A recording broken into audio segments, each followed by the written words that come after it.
Between you and me, despite what the legends say, there's no one out there boiling an egg that needs a chronograph watch. Nevertheless, chronograph watches look incredibly good, with perhaps the most famous and recognizable watch in the world, the Rolex Daytona, slotting nicely into that category. But what if you don't have silly money and you want a good chronograph for a bargain price? Well, that's exactly why we're here. Want to save money on your next watch? The Watchfinder price promise means you'll get the best price. Search Watchfinder to discover more. They say the devil makes work for idle thumbs, and in the case of watch designer Richard Bentz, the devil was feeling particularly productive that day when Richard found himself at home during COVID with nothing to do, because he set to work making one of the biggest watch success stories of the last decade. Have you ever noticed that watches are all basically black and white? And that going for a wild colour like blue that's so dark it's almost black, or green that's so dark it's almost black, is the watch equivalent of ditching a promising career in your father's steel business to pursue a dream of joining a travelling circus? Yes, the Swiss watch industry is more conservative than a table wearing trousers, and so when Richard released a series of watches under the name Studio Underdog that took inspiration from flavours of boiled sweet he found stuck in the door bin of his new-to-him car, people took notice. I mean, how can you not, when the flagship piece is modelled after a slice of radioactive watermelon? Each of the 4 themes is housed within a sapphire crystal and sensible 38.5mm case that takes inspiration from the classic chronographs of the 1930s, whilst the Chinese seagull movement in the back, which is actually a pretty decent movement, has been checked over to make sure it won't give you any trouble.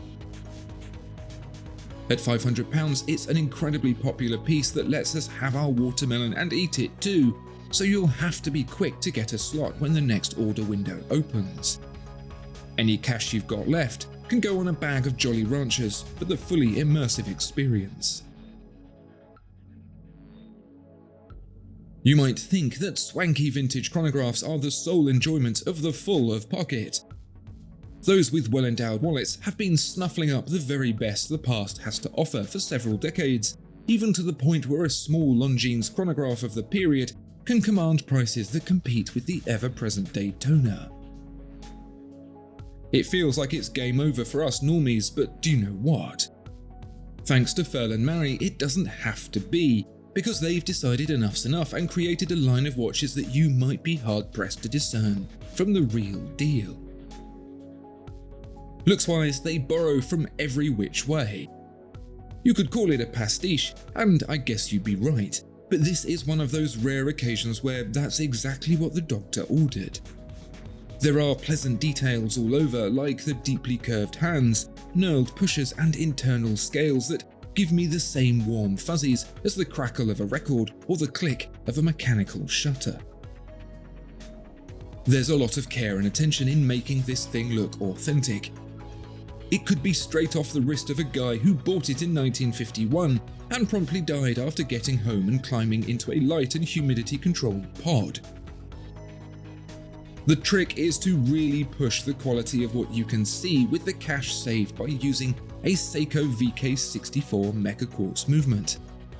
It's a cheap but reliable movement that leaves more to play with, and play they did. Back in the 1950s or whatever, the quality could only be so good, and so between the cheapest watches today and the highest quality of the period, this sits comfortably towards the latter. It's hard to put into words, but where many affordable watches have that aura about them that whispers cheap, this completely avoids it. The 38mm stainless steel case feels solid and well finished. The crystal is sapphire with layers of anti-reflective coating for high contrast. There's no iffy proportions or strange afterthoughts. It's just right. If you've not been satisfied by the first 2 chronographs, I can probably guess why. They're lacking a certain Swissness that is ever important for many people when it comes to buying watches. Baltic, a watchmaker that started off like Studio Underdog, making watches with the Chinese seagull, has just stepped up its game and laid down a few cards that might raise an eyebrow or two. Remember that watch owned by Paul Newman that sold for $18 million? Yeah, it's kind of hard to forget, especially when the design was pretty derivative of everything else on the market at the time. I'm not kidding, because the industry was supplied by a handful of third-party manufacturers. Almost every chronograph at the time looked the same. Even the exotic dial wasn't exclusive to Rolex. Nevertheless, it's a stunning look. Complaining about its overuse would be a bit like whining about a rose garden having too many roses. The more the merrier, and that's the attitude Baltic have gone for with the Tricompax, which enjoys the very best of the period. There's a 39.5mm stainless steel case with a sapphire crystal surrounded by an aluminium tachymeter bezel and a triple-set chronograph dial that could be straight out of Paul Newman's watchbox. Like the Furlan Marri, it's a cheat code to getting the vintage chronograph you've always wanted but can't afford, and with this one you get the icing on the cake too with a Swiss-made movement. It's a Sellita SW510M, with the M standing for manual. Yes, you have to wind it by hand, just like Mr. Newman did. No automatic trickery here. That means the watch, minus the crystal, sits at a slender 10.7mm, avoiding the unfortunate bloat many of the automatic chronographs have. It's dearer at £1,500, but that's the price you pay for the Swissness. It's still a comparative bargain for every budding actor / racing driver / barbecue sauce maker out there. So far, we've looked at watchmakers who 10 years ago didn't exist, and that might be a problem for some. Who knows where they'll be in another 10 years? Well, I think it's safe to say that Hamilton, founded in 1892, might be around a little longer yet. It was originally an American company, and not only that, it was one of the American watchmakers that inspired the Swiss to stop mucking about, making watches in huts, and actually think about what they were doing. The Swiss wouldn't want you to know this, but when they got started, their watches were pretty rubbish, and it was the Americans who were knocking it out of the park when it came to quality. The irony is that the American watch industry died out, and so Hamilton was obliged to move to Switzerland to become part of the machine it helped create, but you can't win them all. For us, it means the illustrious business is still firing out legends like this, the Intra-Matic.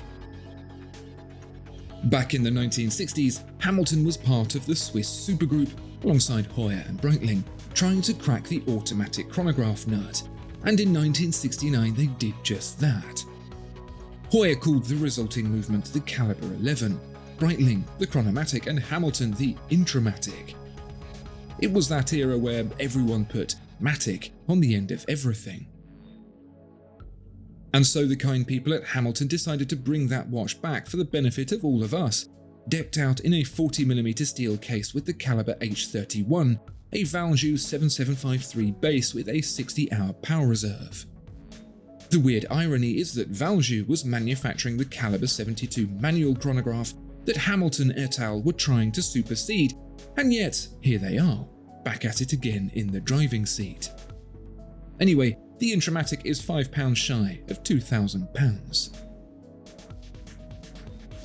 For our last bargain chronograph, we're going to spend a bit more cash, somewhere around the £2,500 to £3,000 mark, but I promise you it'll be worth it. This is a watch that's flown under the radar a while after it was discontinued for being too not Black Bayish enough. This is the Tudor Fastrider Black Shield. The name might sound like the title of a badly translated Japanese action movie. The movement is most certainly not in-house. But nevertheless, this little gem is a watch that does so much more. For one, it's a Tudor, and Tudor is hot property right now. They may have cancelled more titles than Netflix, but the ones that remain are making companies like Omega wish for the days when they only had to worry about the quartz crisis. And if history has taught us anything, it's those unpopular, lower run models that come back with a vengeance in the collector market. So what's so special about the Lame Rider Lame Shield? The 42mm case is entirely made of black ceramic, not just the bezel, the entire case.